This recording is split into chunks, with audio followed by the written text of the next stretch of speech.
Assalamualaikum warahmatullahi wabarakatuh. Perkenalkan, nama saya Fatma, NIM 200204602026. Kelompok 8 dari program studi Teknik Elektro D4.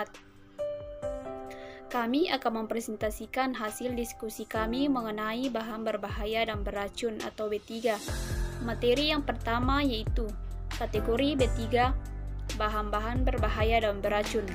Bahan berbahaya dan beracun atau sering disingkat dengan B3 adalah zat, energi, atau komponen lain yang karena sifat konsentrasi atau jumlahnya baik secara langsung maupun tidak langsung mencemarkan atau merusak lingkungan hidup, membahayakan lingkungan hidup, kesehatan serta kelangsungan hidup manusia dan makhluk hidup lainnya.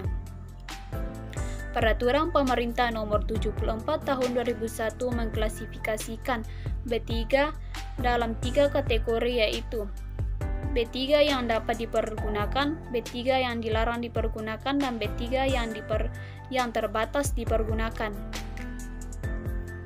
Jenis-jenis B3 bahan berbahaya dan beracun.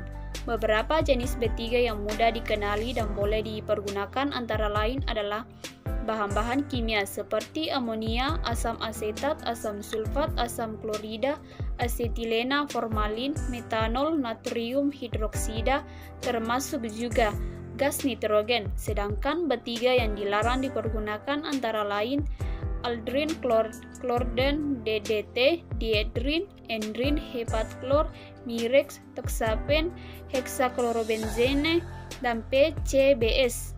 Dan B3 yang dipergunakan secara terbatas antara lain merkuri, senyawa merkuri, lindan, paration, dan beberapa jenis CFC. Sifat B3 bahan berbahaya dan beracun. Pengoksidasian. Simbol ini menunjukkan suatu bahan yang dapat melepaskan banyak panas atau menimbulkan api ketika bereaksi dengan bahan kimia lainnya, terutama bahan-bahan yang sifatnya mudah terbakar meskipun dalam keadaan hampa udara. Mudah menyala. Simbol ini menunjukkan suatu bahan yang memiliki karakteristik sebagai berikut. Terbakar karena kontak dengan udara pada temperatur ambien, padatan yang mudah terbakar karena kontak dengan sumber nyala api, gas yang mudah terbakar pada suhu dan tekanan normal, mengeluarkan gas yang sangat mudah terbakar dalam jumlah yang berbahaya jika bercampur atau kontak dengan air atau udara lembab. Padatan atau cairan memiliki titik nyala di bawah 0 derajat Celcius dan titik didih lebih rendah pada atau sama dengan 35 derajat Celcius. Padatan atau cairan yang memiliki titik nyala 0 derajat Celcius sampai 21 derajat Celcius. Beracun. Simbol ini menunjukkan suatu bahan yang memiliki karakteristik sebagai berikut. Sifat racun bagi manusia yang dapat menyebabkan keracunan atau sakit yang cukup serius apabila masuk ke dalam tubuh melalui pernapasan, kulit, atau mulut. Penentuan tingkat sifat racun ini didasarkan atas uji LD50 amat sangat beracun, dan beracun, atau sifat berbahaya toksisitas akut.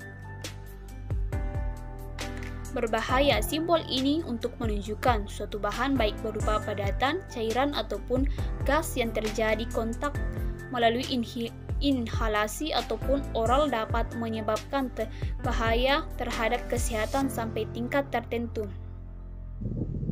Perkenalkan, nama saya Muhammad Yudhya Tasman, NIM 200204602009. Baik, langsung saja saya akan melanjutkan materi mengenai sifat B3, yaitu iritasi. Simbol ini menunjukkan suatu bahan yang memiliki karakteristik sebagai berikut. 1. Padatan maupun cairan yang jika terjadi kontak secara langsung atau terus-menerus dengan kulit atau selaput lendir dapat menyebabkan iritasi atau peradangan. 2. Toksisitas sistemik pada organ target spesifik karena paparan tunggal dapat menyebabkan iritasi pernapasan, mengantuk, atau pusing. 3. Sensitasi pada kulit yang dapat menyebabkan reaksi alergi pada kulit dan atau iritasi kerusakan parah pada mata yang dapat menyebabkan iritasi serius pada mata. Yang selanjutnya, korosif. Simbol ini menunjukkan suatu bahan yang memiliki karakteristik sebagai berikut. 1. Menyebabkan iritasi atau terbakar pada kulit. 2. Menyebabkan proses pengkaratan pada lempeng baja SAE 1020 dengan laju korosi 6,35 mm per tahun dengan temperatur penghujan 55 derajat Celcius. 3. Mempunyai pH sama atau kurang dari 2 untuk B3, bersifat asam dan sama atau lebih besar dari 12,5 untuk B3 yang bersifat basah. Selanjutnya, berbahaya bagi lingkungan. Simbol ini untuk menunjukkan suatu bahan yang dapat menimbulkan bahaya terhadap lingkungan. Bahan kimia ini dapat merusak atau menyebabkan kematian pada ikan atau organisme akuatik lainnya atau bahaya lain yang dapat ditimbulkan, seperti merusak lapisan ozon dan persisten di lingkungan. Selanjutnya, karsinogenik, teratogenik, dan mutagenik. Simbol ini menunjukkan paparan jangka pendek, jangka panjang, atau berulang dengan bahan ini dapat menyebabkan efek kesehatan sebagai berikut.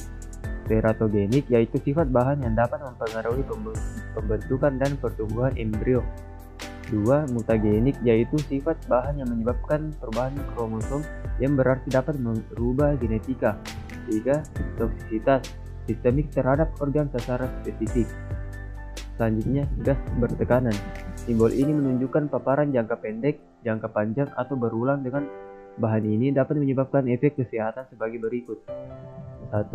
Teratogenik yaitu sifat bahan yang dapat mempengaruhi pembentukan dan pertumbuhan embrio. 2. Mutagenik yaitu sifat bahan yang menyebabkan perubahan kromosom yang berarti dapat berupa genetika. 3. Toksisitas sistemik terhadap organ sasaran spesifik. Materi selanjutnya, pengelolaan dan penanggulangan bahaya B3. Menurut peraturan pemerintah yang berlaku, setiap orang yang menghasilkan limbah B3 berkewajiban untuk mengolah limbah tersebut. Nah, ada beberapa tahap yang bisa dilakukan dalam penanganan dan pengelolaan limbah B3, yaitu 1. Mengurangi limbah B3. 2. Menyimpan limbah B3. 3. Mengumpulkan limbah B3. 4. Mengangkut limbah B3. 5. Memanfaatkan limbah B3. 6. Mengolah limbah B3. 7. Menimbun limbah B3. Dan 8. Membuang limbah B3. Baik, itulah presentasi dari kelompok 8. Apabila ada kesalahan kata atau suara yang kurang jelas, mohon dimaafkan. Sekian, Assalamualaikum warahmatullahi wabarakatuh.